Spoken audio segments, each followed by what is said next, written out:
दौड़ से करीब 25-30 लोग आए, 3 गाड़ी थे। बहुत प्रेम है साहिब बन। कल मैंने जो प्रसंग लिया था, राम से प्रसंग प्रारंभ हुआ था। राम शब्द ही बहुत प्यारा शब्द है। हे राम, मेरे राम, हरे राम। जब मनुष्य को दुख होता तो भी कहता राम राम राम, किसी से मिलता तो भी कहता राम राम। तो कबीर साहब ने भी राम शब्द से पद की रचना किया। और कबीर साहब प्रश्न पूछ रहे थे, बहुत बड़ी भीड़ में खड़े हुए। कबीर ने जितनी मेहनत किया शायद उतनी मेहनत हमने नहीं किया, क्योंकि कबीर के समय संसाधन नहीं थे, वाहन नहीं थे, व्यवस्थाएं नहीं थी, पद यात्राएं होती थी। बुरहानपुर के संत बालक साहब, काशी साहब सब पूज्य हैं, उन्होंने भी पद यात्रा करके कबीर वाणी का प्रचार प्रसार किया है। बहुत कठिन है। विशाल साहब ने भी, प्रेम साहब ने पद यात्रा करके, श्री क्षमा साहब ने पद यात्रा करके प्रचार प्रसार किया। राम स्वरूप साहब जी ने, उन्होंने भी कभी पद यात्रा और कभी कुछ वाहन हो गया से। और मैंने केवल 8 साल पद यात्रा और बैलगाड़ी यात्रा और भैंसा गाड़ी यात्रा और साइकिल यात्रा और मोटरसाइकिल नहीं किया, और ऑटो रिक्शा की यात्रा और ट्रेन यात्रा और बस यात्रा किया। 8 साल के बाद फिर हमारे गुरु ने कहा, हमारे पास इतने पैसे नहीं कि आपको वाहन खरीद कर दे, तो मैं 4 एकड़ जमीन बेच दूंगा। एक भक्त ने जमीन दिया था दान में, उसका नाम था भक्तिमती माता सुखदेई देवी। वो 4 एकड़ जमीन बेचकर हमको एक मिनी बस खरीद कर दिया। और मिनी बस देने के बाद हमारे आश्रम के संचालक ने कहा, अब हम पैसे आपको नहीं दे पाएंगे। हमने कहा पैसे मत दो, गेहूं धान दे दो, बेच लूंगा। तो बोले कुछ नहीं दूंगा। तो मैंने कहा तो ये बस चलेगी कैसे, क्योंकि अभी तो उतना प्रभाव नहीं, कोई डीजल दे हमको। बोले डीजल से चलाओ चाहे सरसों के तेल से चलाओ, तुम जानो तुम्हारी बस जानो। हम बहुत मेहनत करके जमीन बेच कर दे दिए। गरीब आई थी, लेकिन उस बस से फिर हमने कार्य शुरू किया। रात में 12 बजे तक पधरौनी करते थे और 10 रुपये लोग दक्षिणा देते थे। बैठ के गए बस में और दक्षिणा मिला 10 में। अब वो मेरे को रहता था ये डीजल कैसे पूरा होगा। तो धीरे धीरे मैं क्षमा देव का नाम लेकर प्रवचन करता हूँ, तो वो सब पूरा हो गया। फिर आज उसी बस से 29 गाड़ी हो गई। कितनी? 29 बड़े बड़े ट्रक, ये सब पंडाल। मेरे मन में तमन्ना थी, मैंने एक प्रोग्राम छत्तीसगढ़ प्रदेश में किया, तो वहां उसने हमसे बहुत किराया लिया। टेंट वाले ने, संतों से ले लिया, छोटा सा टेंट लगा था, 29,000 लिया। मैंने कहा इसमें तो अपन लुट जाएंगे। आश्रम में किया, उसने 3 लाख लिया लखीमपुर कबीरा से।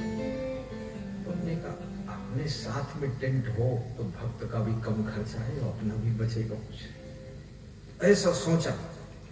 लेकिन कमंडल खरीदने का पैसा नहीं और टेंट का प्लान। तो मैंने गुजरात के लोगों से सहयोग मांगा, तो सबने सहयोग दिया, टेंट ले लिया। टेंट लेने के बाद फिर हम फंस गए, क्योंकि टेंट तो सस्ता मिला 1.5 लाख का, अब वो ट्रक में जिसमें चलना था वो 10 लाख का।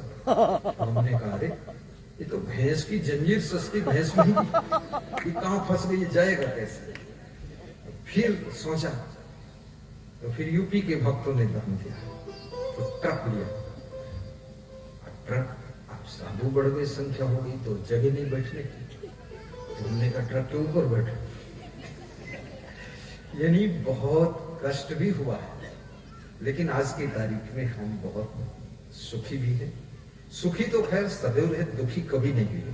पैदल चले तो भी हंसते रहे, और जमीन पर बैठे पेड़ के नीचे थक गए तो भी हंसते रहे। हंसना तो जारी रखा, हंसने से ही सफलता मिली। इसलिए तुमको भी कहूंगा, कभी दुख है, गरीबी है, पति पत्नी दोनों बैठकर हंस लिया करो, गरीबी भी दूर होगी, दुख भी दूर होगा, सब कुछ हो जाएगा। और पति पत्नी गुस्सा करोगे तो सब बिगड़ जाएगा। प्रेम से रहो, हंस लो। तो कबीर साहब के प्रचारक जितने भी संत हुए, पूज्य श्री अभिलाष साहब भी बहुत मेहनत किया उन्होंने। पूज्य श्री राम सूरत साहब जी अथाह मेहनत। पूज्य श्री ज्ञान साहब जी कोई भी ट्रेन यात्रा ज्यादातर करते थे, कहीं बस यात्रा, कहीं कुछ वाहन। और इन समस्त महान पुरुषों को हम नमन वंदन करते हैं, अभिनंदन करते हैं, और इनके आशीर्वाद से हम नेपाल बॉर्डर से चलते चलते आपके बीच में आए। और मैं कभी कभी भूल जाता हूं कि गुजरात में हूं, कि यूपी में हूं, कि छत्तीसगढ़ में हूं। सब मुझे एक जैसा ही लगता है। जिस तरफ जाऊं उस तरफ प्रेम ही प्रेम मिलता है। कहीं कोई न डिस्टर्ब है, न कोई तकलीफ है। और संतों का भी बहुत प्रेम मिलता है। सभी संत अपने पंथ के तो है ही हैं, जो बीजा पंथ है उनसे भी हमारा कोई डिस्टर्ब नहीं, हम उनसे भी प्रेम रख लेते हैं। जो मिल जाता है हम पूछते भी नहीं तुम किसके चेला और कौन पंथ तुम्हारा और तुम क्या करते हो, कमंडल तुम्हारा कहाँ है और लंगोटा किससे लिया है। झंझट मत पड़ो, जो सम्मान करना वो कर दो। अरे इंसान है, खर्चा तो है, दे दो, देना है। ज्यादा पूछताछ और डिस्कस हम नहीं करते, क्योंकि संत का सम्मान करने से पंथ के अंदर संत की संख्या बढ़ेगी, और संत को समस्या में डालने से आपके संतों की संख्या घटेगी। इसलिए संतों का हमेशा आदर करना चाहिए, और संत को अपने संतत्व में ही रहना चाहिए। जैसे मिठास ना हो तो शक्कर क्या, खारीपन ना हो तो नमक क्या, ऐसे संतत्व ना हो तो संत क्या, और गुरु में गुरुता ना हो तो गुरु क्या, और सूरज में रोशनी ना हो तो सूरज क्या। और याद रखना, अगर वृक्ष में छाया नहीं तो वृक्ष क्या। इसलिए होना ही चाहिए हमारे अंदर संतत्व। राम न रामसी कौन दंड लागा, राम न रामसी कौन दंड लागा। मरी जय बई का करीबे अभागा, मरी जय बई का करीबे अभागा।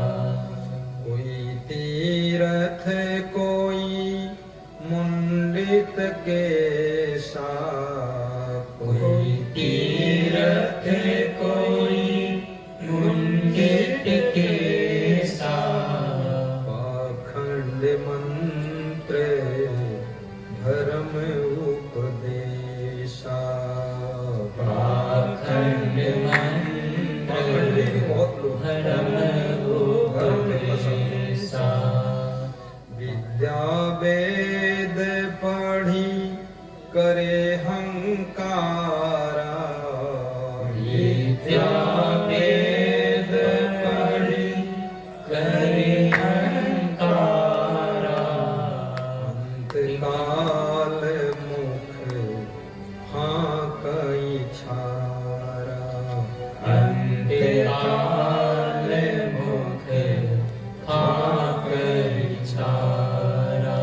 दुखित सुखित होई कुटुम जमावे, दुखित सुखित होई कुटुम जमावे।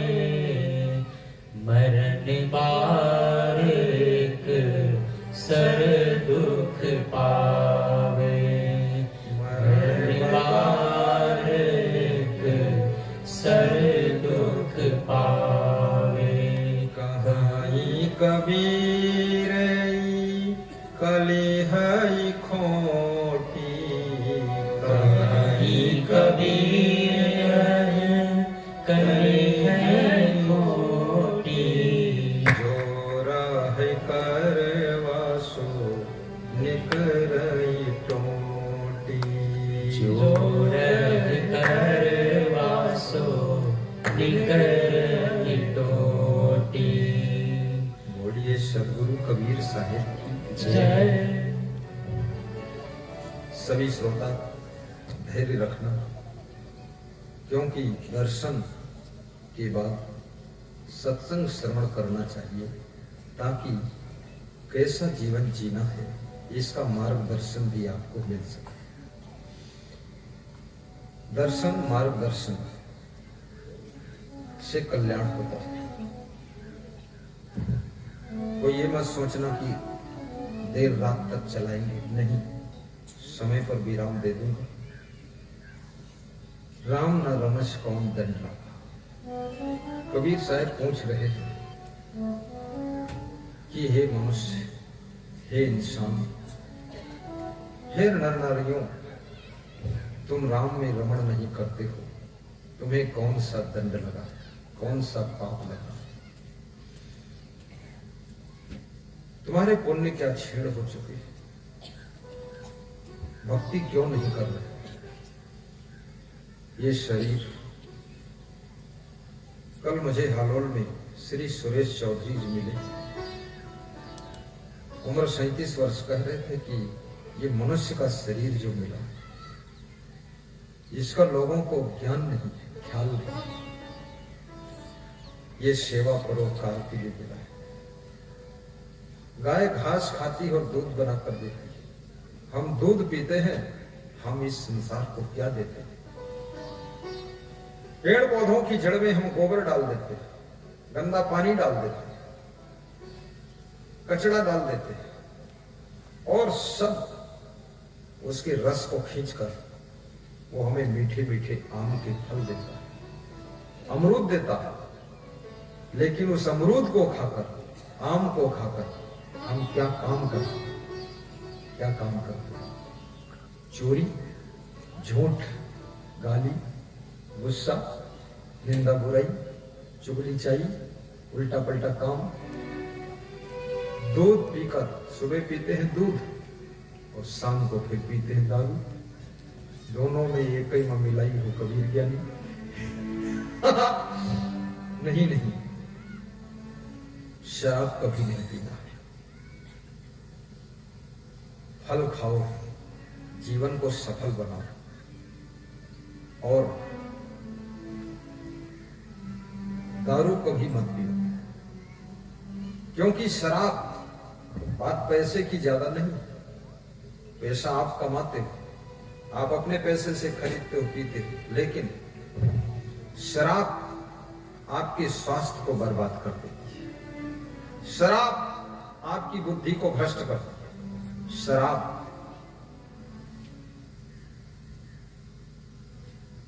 आपको सत्कर्म से वंचित कर देती है, दुष्कर्म की तरफ ले जाती है। और शराब आपके मन में आपके परिवार के प्रति जो आपका कर्तव्य है उसको भी भुला देती है। इसलिए शराब कभी नहीं पीना चाहिए, क्योंकि याद रखना, जो व्यक्ति बोतल में फंस गया, बोतल यानी शराब, उसकी क्या दशा होती है। जितने लोग नहीं डूबे हैं कुओं के गहरे पानी में, आज तक दुनिया में जितने लोग नहीं डूबे हैं समुद्र के लहराते पानी में, उससे भी करोड़ों गुना ज्यादा डूब चुके हैं बोतलों के बंद पानी में, बोतलों के बंद पानी में। कितने लोगों की जिंदगी डूब गई, फैमिली डूब गई, बिजनेस डूब गई, सर्विस भी डूब गई, माता पिता दुख में डूब गए, पत्नी दुख में डूब गई। एक व्यक्ति शराब पीता है परिवार में, हजारों लोग उससे दुखी होते हैं। और एक व्यक्ति जब सत्संगी बनता है परिवार में, और जब वो किसी गुरु को बुलाकर सत्संग कराता है तो हजारों लोगों को सुख मिलता है, हजारों लोगों को ज्ञान मिलता है, हजारों नर नारियों को दर्शन मिलते हैं और हजारों माताओं बहनों को आशीर्वाद मिलता है।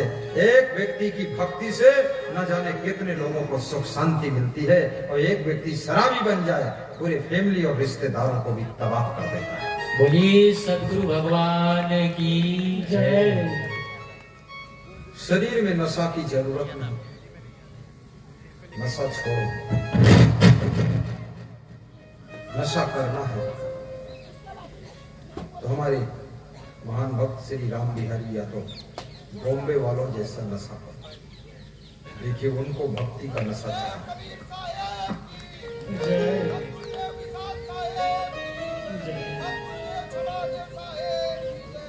इन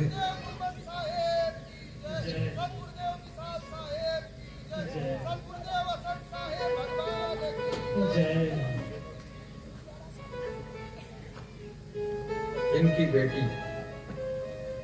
और ये नित्य के दानी गुल्लक है इनके घर में, उसमें दान डालते हैं।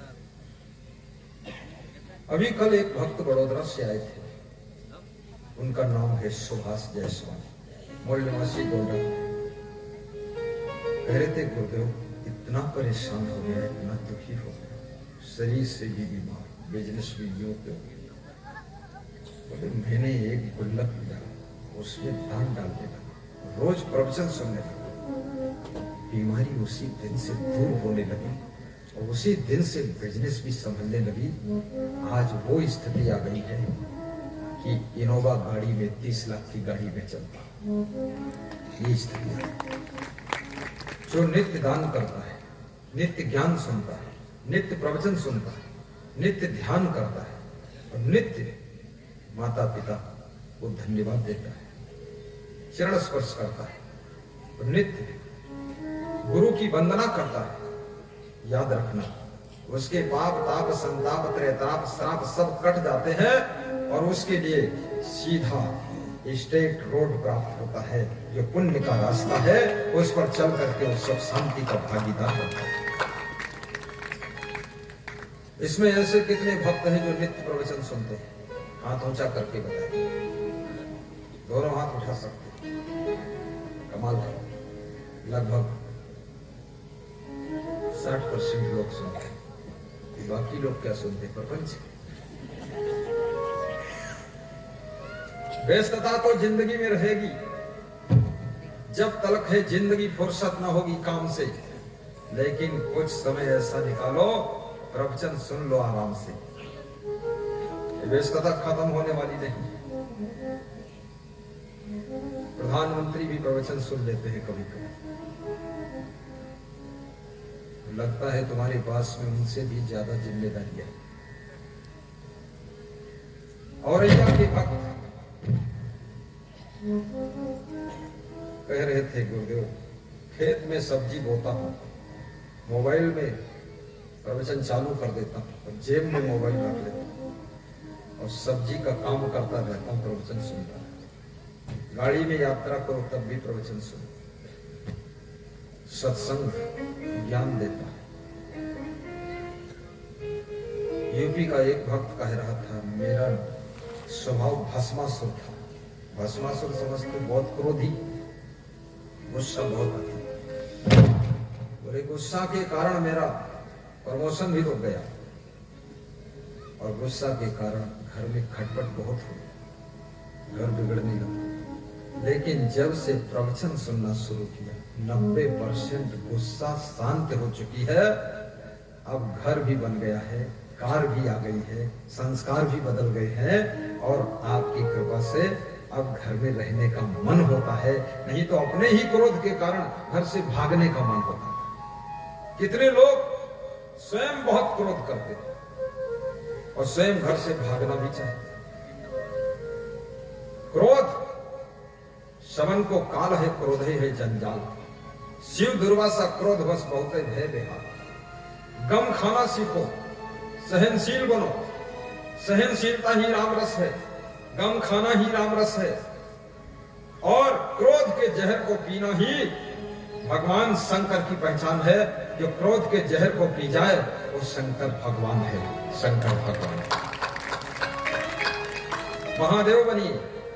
पतिदेव बनना आसान है, पतिदेव के बाद तुमको महादेव बना दूंगा।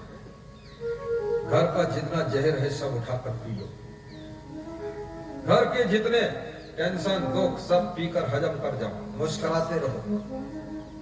खिलचीपुर में सत्संग था, डिस्ट्रिक्ट राजगढ़। एक परिवार में पधरौनी गए थे हम, गुप्ता परिवार था। लोगों ने बताया इनका परिवार बहुत बड़ा है। तुमने पूछा कितने सदस्य? 65 मेंबर है बताया। ज्वाइंट फैमिली है कि अलग अलग? बोले ज्वाइंट फैमिली। कौन चलाता है? एक बुजुर्ग आदमी खड़ा था, उसकी तरफ इशारा दिया कि ये संचालित कर। बुजुर्ग को बुलाया, मैंने कहा 65 साधु एक साथ रहना मुश्किल, कमंडल कमंडल लड़ा देगा, लपटी लपटा पटकी पटका कर देगा, भाग जाएगा पता नहीं कहां। ये 65 तुम्हारे गृहस्थ लोग, ये महिलाएं कैसे रहती, सब पोता पोती, इतने लड़के बच्चे सब। उसने कहा जहर के घूंट पी ले। मैंने कहा जहर के घूंट पीते हो, मरते क्यों नहीं, जिंदा बैठे? बोले मीरा बाई हूं। उसने जहर पिया, वो मरी नहीं। शंकर भगवान वो भी जहर पिया, मारा नहीं। तुमने का मतलब?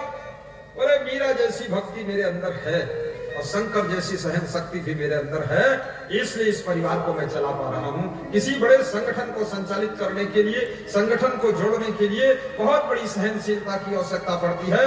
जो गम नहीं खा सकते हैं वह संगठन से कम हो जाते हैं, जो गम खा लेते हैं वह संगठन में बड़ी दम डाल देते हैं। बोलिए सद्गुरु भगवान की जय, सुखदाता गुरुदेव की जय। और ये भी याद रखना, गम केवल बातों की गम नहीं होती। पैसे का नुकसान होगा वो भी गम खाना पड़ेगा, सामान का नुकसान कोई करेगा वो भी गम खाना पड़ेगा। कोटा आश्रम में हम थे तो लोग टाड़ बनाते ना, दीवार में एक ऊपर छत डाल देते, उस पर सामान रखते। तो ऊपर रखा था सामान कुछ, एक साधु गया, पता नहीं क्या था उसका, कोई गम होगा या नहीं होगा या ढूंढ रहा होगा। तो ऊपर से तेल का पीपा गिराया, उसमें 14 लीटर तेल था सरसों, अपने ऊपर गिराया, खुद भी लथर गया, गद्दा रजाई लथार दिया, नीचे आटा चावल था भी सब लथार दिया, पूरे कमरे के अंदर वो 14 लीटर तेल बिखराया। और उसके बाद वो साधु बड़ा महान संत था, जा करके साबुन से स्नान कर रहा था, गद्दा रजाई भीग गया तेल में, उसकी कोई परवाह नहीं।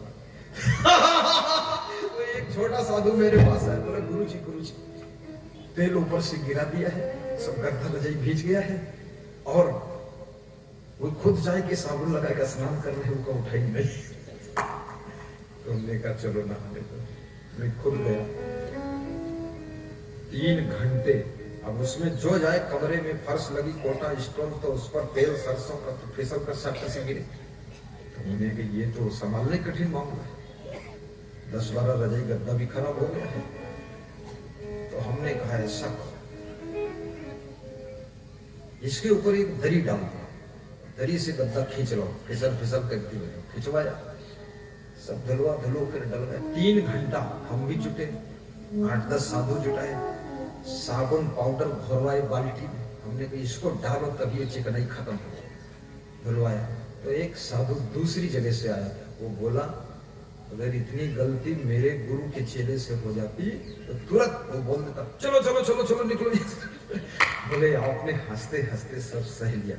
हमने कहा सह नहीं पाते तो एक भी हमारे साथ रह नहीं पाता। सहना, लेकिन याद रखना आपके बेटे से गलती हुई है, बहू से गलती हुई है, लाख रुपए का नुकसान हो गया है, लेकिन वो बेटे को संस्कार देते रहिए, संभालते रहिए। एक दिन उसी बेटे से 10 करोड़ का फायदा भी होने वाला है। एकता से राष्ट्र का निर्माण होता है, प्रेम से ही देश का कल्याण होता है। स्नेह का दीप जलाओ आज घर घर में, प्रेम ही आजादी का पैगाम होता है, प्रेम ही आजादी का पैगाम होता है। जैसे हम यहाँ भ्रमण कर रहे हैं, मैं 1 अक्टूबर से निकलता हूँ, तब से आश्रम जाने की जरूरत नहीं हमको। 15 जून तक कोई आश्रम नहीं जाता। सुरेश चौधरी क्यों? क्योंकि संगठन है और आश्रम सब ठीक चलते रहते। घर में भी संगठन बनाइए, परिवार में संगठन बनाइए, भाइयों में संगठन करिए, देवरानी जेठानी में संगठन बनाइए और गम खा लीजिए। संगठन में बहुत बड़ी शक्ति हुई। भारतीय जनता पार्टी के कार्यकर्ता ने बताया था कि 18 करोड़ मेंबर हैं भारतीय जनता पार्टी के, और 18 करोड़ लोगों का ये संगठन भारत के देश की छाती के ऊपर राज्य करता है। पूछ लो नरेंद्र मोदी से कितना सहना पड़ता होगा, पूछ लो आदित्यनाथ से कितना गम खाना पड़ता होगा, और पूछ लो शिवराज सिंह चौहान से कितने जहर के घूंट पीना पड़ा होगा, तब जाकर के ये संगठन सफल हुआ है। जो आदमी गम नहीं खा पा सकता है और राजनीति में भी फेल हो जाता है। तालियां जोर से बजाएं। तुम्हारे तो ताली बजानी ही संगठन है। ताली भी बजाओ, हंसो भी और समझो की बात।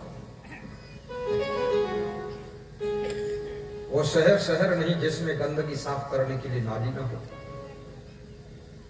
और वो कमरा नहीं जिसमें खिड़की में मच्छरों से बचने के लिए जाली ना हो, और वो ट्रैक्टर नहीं जिसमें पीछे सामान ढोने के लिए ट्राली ना हो, और वो किचन नहीं जिसमें भोजन करने के लिए सुंदर थाली ना हो, और वो ससुराल नहीं जिसमें साला और साली ना हो, और वो सभा नहीं, वो नवा कुआं नहीं जिसमें जोरदार ताली ना हो।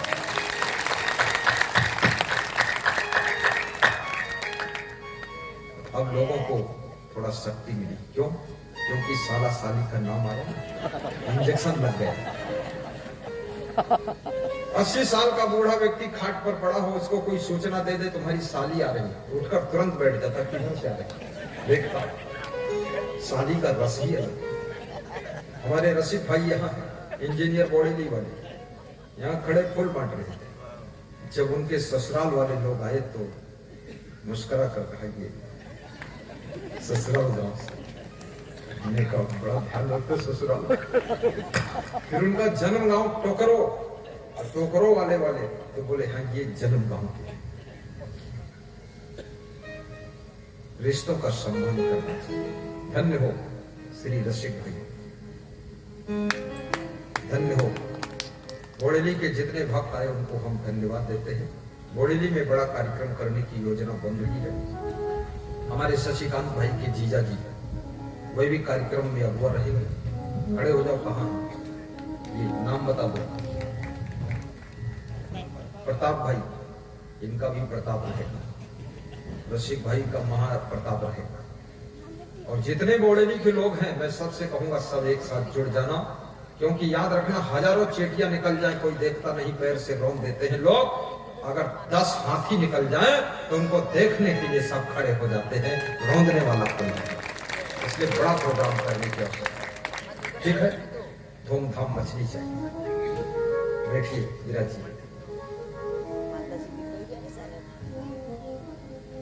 हे नाथ अब तो ऐसी दया हो, जीवन निरर्थक जाने न पाए। हे नाथ अब तो ऐसी दया हो, जीवन निरर्थक जाने न पाए। ये मन न जाने क्या क्या दिखाए, कुछ बन न पाए मेरे बनाए। ये मन न जाने क्या क्या दिखाए, कुछ बन न पाए मेरे बनाए। हे प्रभु हमें निर्भिमानी बना दो, दारिद्र्य हर लो दानी बना दो। हे प्रभु हमें निर्भिमानी बना दो, दारिद्र्य हर लो दानी बना दो। आनंदमय ज्ञानी बना दो, मैं हूँ भक्ति किए आशा लगाए। आनंदमय ज्ञानी बना दो, मैं हूँ भक्ति किए आशा लगाए। हे नाथ अब तो ऐसी दया हो, जीवन निरर्थक जाने न पाए।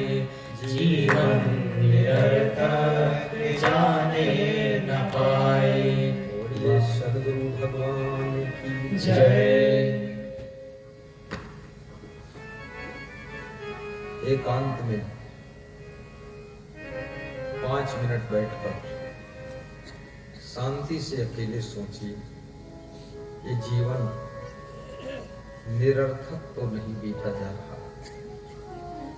व्यर्थ की बातों में, व्यर्थ के कामों में ये अनमोल जीवन, मूली गाजर खरीदने में कहीं हीरे तो नहीं आप फेंक रहे। निरर्थक गंवाना महामूर्ख। यही मनुष्य का शरीर भगवान श्री राम को मिला था। जब 14 वर्ष का वनवास पूर्ण करके राम अयोध्या लौटे,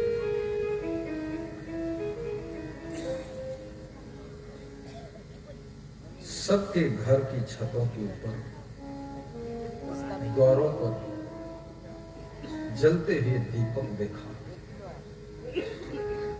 राम ने पूछा, ये दीपक क्यों जल रहे? प्रभु, आपके आगमन की खुशी में दीपक जलते, सबको खुशी है। इसलिए जब आपके घर में कोई महान सद्गुरु संत का आगमन हो, तो आरती के रूप में आप दीपक जलाकर उनका स्वागत करते।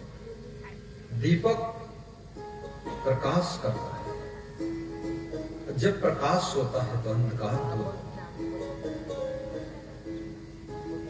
राम के आने से अवध में प्रेम का प्रकाश फैल रहा है, खुशी की रोशनी फैल रही है और ज्ञान का प्रकाश फैल रहा है। आपके जीवन में जब कोई सद्गुरु का प्रवेश होता है, जन्मों जन्मों का अंधकार, अज्ञान का अंधेरा दूर होता है और ज्ञान का प्रकाश जीवन में फैलता है। और जिसको ज्ञान नहीं, उससे बड़ा दुखी कोई इंसान नहीं। ज्ञान केवल physics, chemistry, botany, biology, zoology, agronomy और मैथमेटिक्स का ज्ञान, ये केवल पेट भरने की व्यवस्था बनाता है। याद रखना, आप डिग्री बहुत हासिल कर लें, अहंकार आ सकता है, लेकिन डिग्री से कोई संस्कार नहीं आ सकता। अहंकार आपको भटका सकता है, चरित्रहीन बना सकता है। अहंकार आपको क्रोधी बना सकता है, झगड़ालू बना सकता है। लेकिन यदि संस्कार आ गया तो याद रखना, संस्कार आपको इंसान बना सकता है, महान बना सकता है और संस्कार आपको भगवान भी बना सकता है, भगवान भी बना सकता है। इसलिए सत्संग से जुड़ना चाहिए, क्योंकि सत्संग में संस्कार मिलते हैं, जीने की कला मिलती है, व्यवहार की कला मिलती है। और जिसका सुंदर व्यवहार है, उसके घर में रोज त्योहार है। और जिसके घर के बच्चों में संस्कार है, तो उसका घर होनहार है। और याद रखना, संस्कार पैसे से नहीं मिलते। संस्कार जिनकी जिनकी संगत में तुम गुजरते हो, वहां वहां से संस्कार तुमको मिलते चले जाते हैं। माता पिता से भी संस्कार मिलते हैं, पड़ोसियों से मिलते हैं, मित्रों से मिलते हैं, सहेलियों से मिलते हैं और रिश्तेदारों से भी संस्कार मिलते हैं, संतों से भी संस्कार मिलते हैं, गुरु से संस्कार मिलते हैं। और जिसके संस्कार सुंदर है, उसका संसार सुंदर है। जिसके संस्कार बिगड़ गए, उसका संसार पूरा बिगड़ जाता है। इसलिए संस्कार बना। विजय माल्या बहुत बड़े धनवान थे, जिनके किंगफिशर